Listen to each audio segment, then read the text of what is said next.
welcome to the channel. My name is Jeremy. I'm coming to you from Colony Hills Homestead. So, if you're just arriving here for the first time, we would like to ask that you subscribe, share this video. If you find it educational and entertaining, please smash that thumbs up like button down below. Without further ado, let's dive into it. So today we're going to be talking a little bit about prepping. Homesteaders, it's not a far stretch to think of them as preppers to an extent. We're prepping for tomorrow, next week, next month, next grow season, the next harvest season, the next winter, okay? Not going to get real political into what's going on in the world right now. I think a lot of us know. But it's not just the war in Ukraine that's causing everything here in the U.S. or the other parts of the world to have issues, okay? It's a plethora of things. So let's talk about gas prices, diesel prices, fertilizer prices. All of these things cause a rise in the prices of all the commodities and all the things that we use, especially farmers and ranchers. A bale of hay is double what it was last year, okay? The cost of fertilizer has exceeded the cost of what they can sell crops for. Inflation is horrible right now.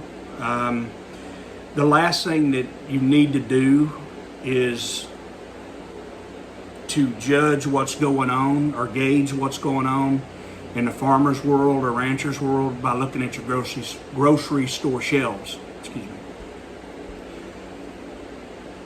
Food shortages are not going to show up necessarily over a 3-month period.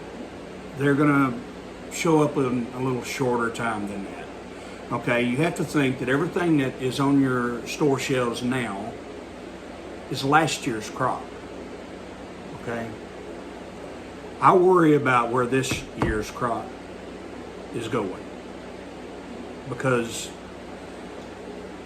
there's not much of this year's crop. We have the heat wave going on here in Texas. I'm from Texas. It is crazy hot.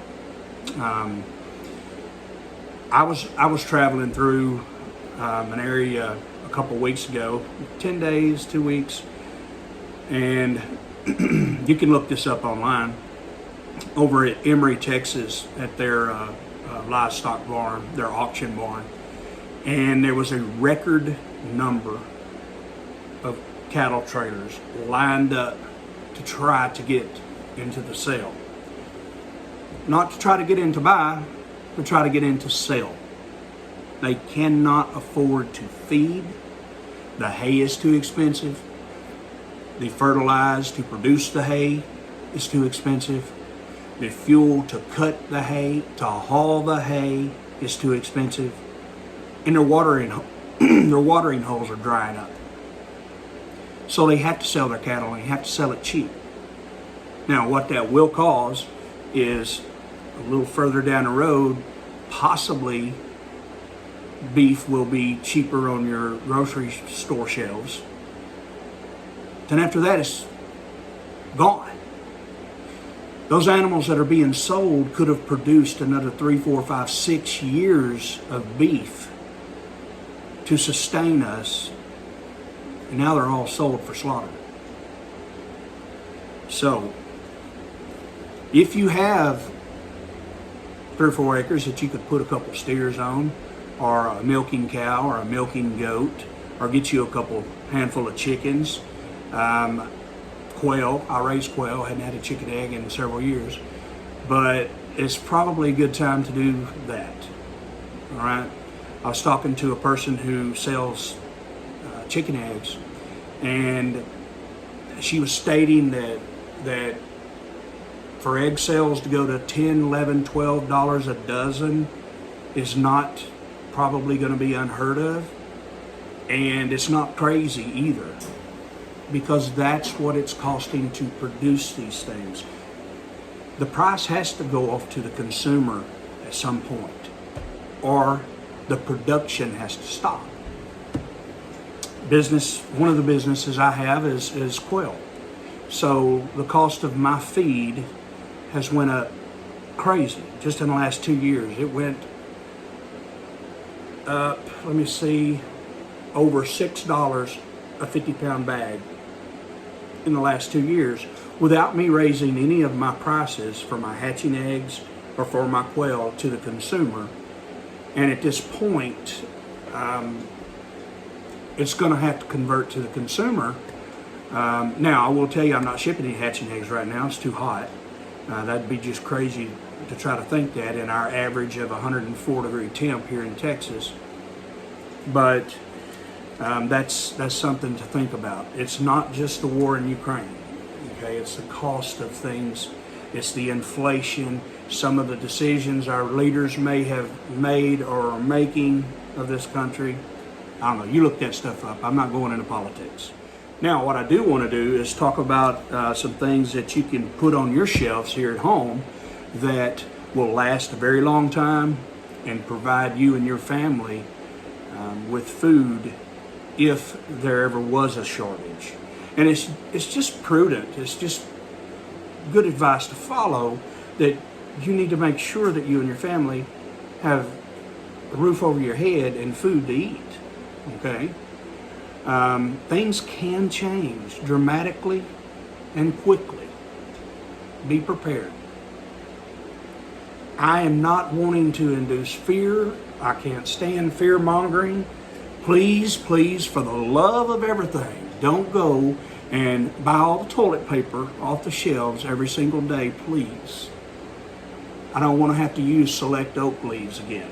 Thank you.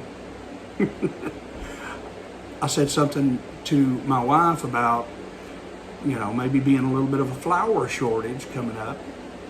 And it was about 3 days later, I've got UPS out there unloading Amazon packages. I didn't order anything. I didn't know what it was. I asked her, 25-pound bags of flour. She loves to bake. Okay. So we're floured up. Yes, sir. But here are a few things that you could buy that store really well, that provide good nutrition. Oats. Rolled oats, oatmeal. There's a lot of things that you can use oats for. You can fortify and mix oats with things to add nutrition, and they just last a long time. Okay. Another one would be beans, dried beans of any kind. Okay, they're very high in protein. You need to be looking for things that are high in protein.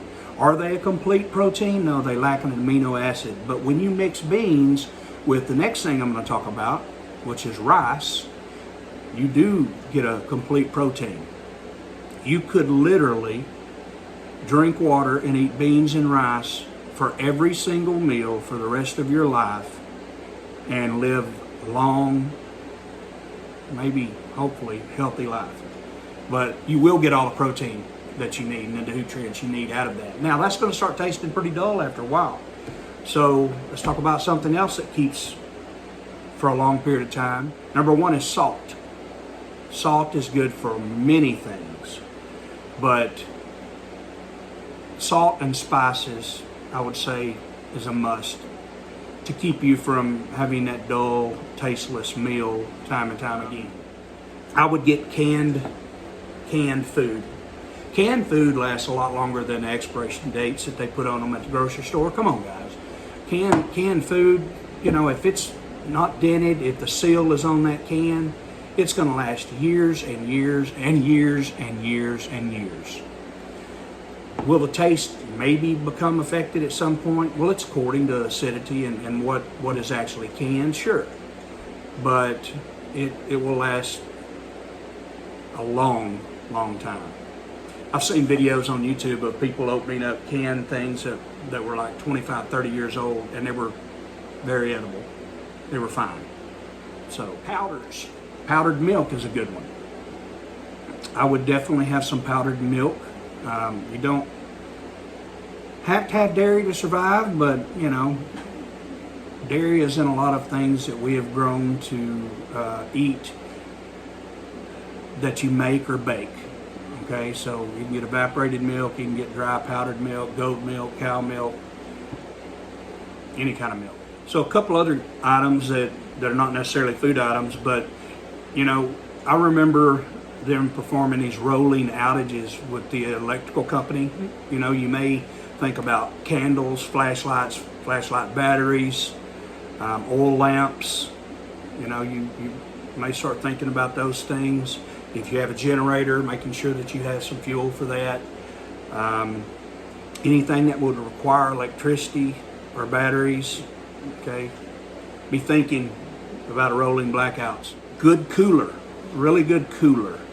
Now you don't have to have a Yeti. I'm gonna do a video here really soon on a cooler that I have purchased that, you know, call me old school, but it's an igloo, not a Yeti, not an Arctic. Nothing against those guys, nothing. It's a price, okay? I'm gonna put ice in my igloo and see if it will, I don't know, see if it will outlast your Yeti or your Arctic.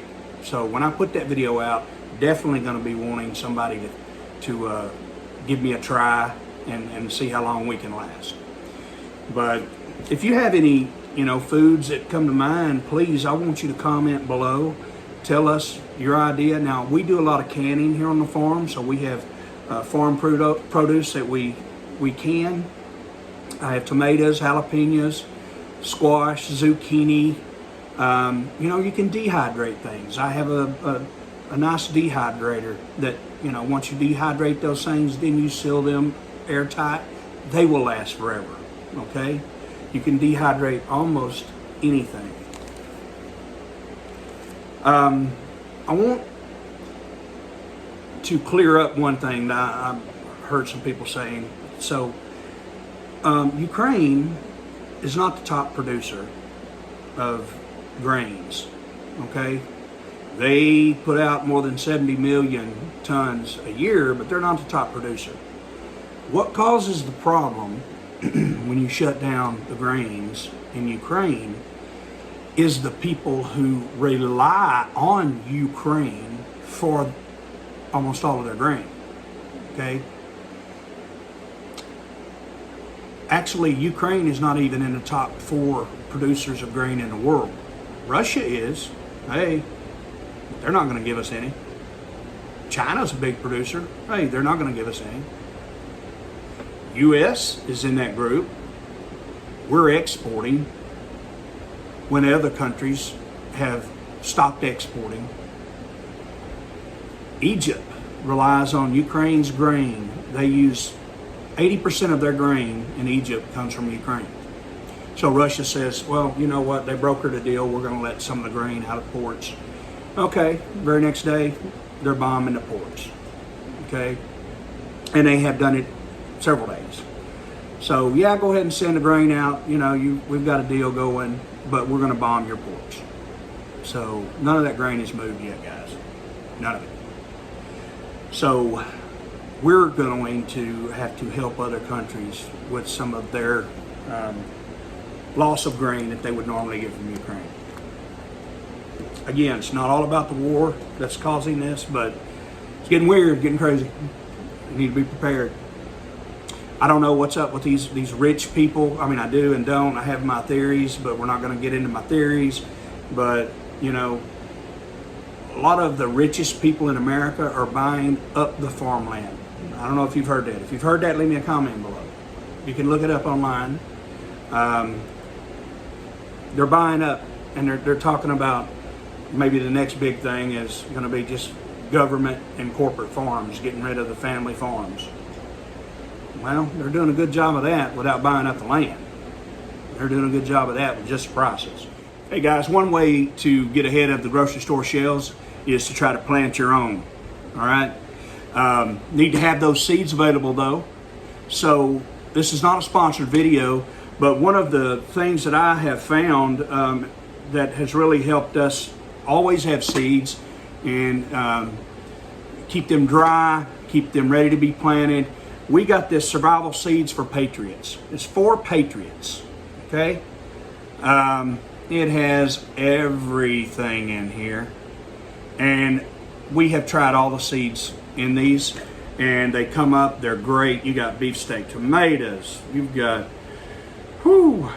peas, you've got pinto beans, you've got yellow squash, cabbage, spinach, broccoli. You've got it all. You got it all right here. Combined with this pure pollination heirloom seeds that we love, because the heirloom seeds are not necessarily genetically altered. All right? We keep our gardens full every year. So, again, go check them out. Survival Seeds for Patriots. So, again, I'm from Texas. We're on fire down here. Literally hot, hot, hot. We're through preheating. Give me a shout below. Tell me where you're from. Tell me what your temp is where you live. California, I hear they're literally got the wildfire thing going again. What is left to burn in California, guys? What's left? It burns to the ground every year. Good Lord, bless y'all that are in California. Y'all are in our prayers. Y'all are in our prayers. God bless all of you. Don't forget to comment below. We love the interaction. Please like, share, and subscribe. We'll be coming to you again soon. Thanks.